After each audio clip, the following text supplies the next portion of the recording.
No doubt you have heard an old saying that money can't buy happiness. But I say that money can buy happiness.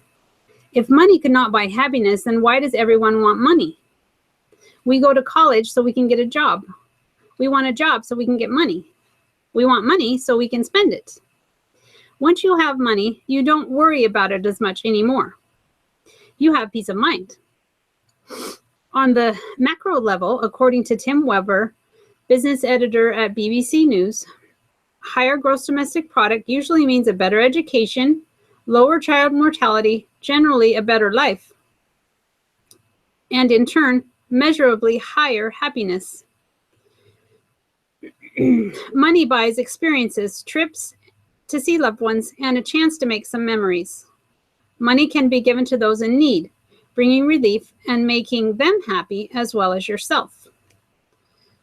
However, there's a problem with money. Spent or given away, it is temporary. That's why money can buy happiness, because happiness is also temporary. Happiness is a complex, nebulous state that is fed by transient, simple pleasures. We get temporary relief by using money to pay the mortgage, bills, vacations, etc. Happiness is temporary, and money is temporary. Think of inflation, the value of the dollar, stock market ups and downs, and job security. Does money always make you happy? No. Many wealthy people are unhappy. They can have health problems, divorce, wayward children, and little meaning in life. Lottery winners often just ruin their own lives. Can you be happy without money? Of course. Remote villagers in Nepal have no GDP, no education, zero cash, a short lifespan, but they are very happy people. Many of us have toxic relationships with money. We may hoard it or spend it all. We may always be broke, spend money before we get it, and pay the minimum on the credit card. We may resent people with money or those that are poor. We may think money will solve all our problems. We either won't talk about money or lie about it, or the flip side, we can't talk about anything but money. We usually learn these attitudes from our parents. The way that they handled money and how they felt about money is usually the way that we feel about money. Financial psychologist Bradley Clons calls this our money script, or our personal beliefs about money. Money scripts are typically unconscious, developed in childhood, passed down from generation to generation within families and cultures, contextually bound, and only partially true. Money can validate us. Money makes us feel that we are somebody. Our emotions are tied up with money. Unfortunately, some of the most common emotions regarding money are fear, shame, and anger. We can overcome the toxic emotional here today, gone tomorrow relationship with money. We can keep money in the proper perspective. We can view money as a tool, not a status. It can be helpful to see money as a means to an end.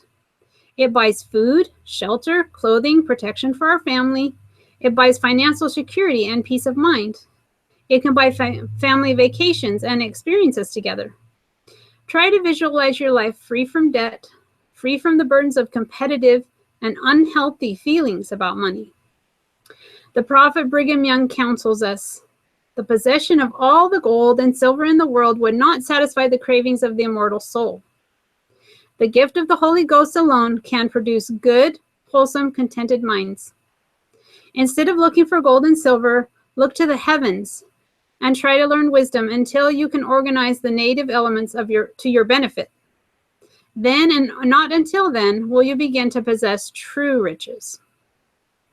The author of the book, The More of Less, Joshua Becker, explains one simple solution to most financial problems: buy less.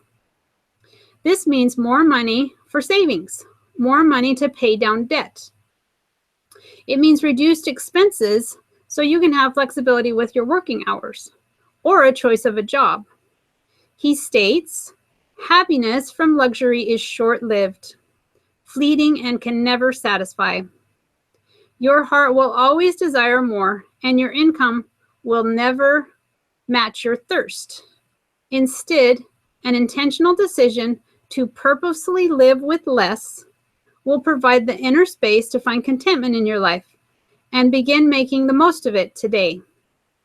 A good resource for financial learning, workshops, and financial calculators is the Provident Living website on the Family Finances page. There are many such apps to be found on the web. You will be blessed by following the time-tested advice from our modern-day prophets.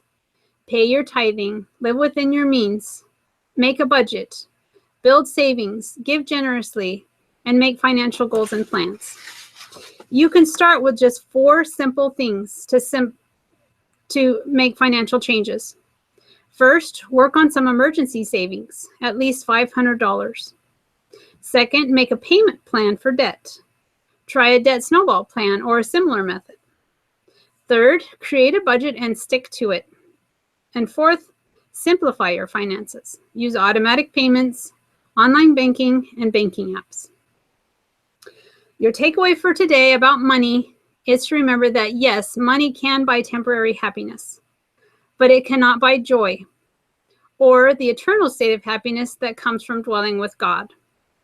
Obedience and personal worthiness is the only way this can be attained.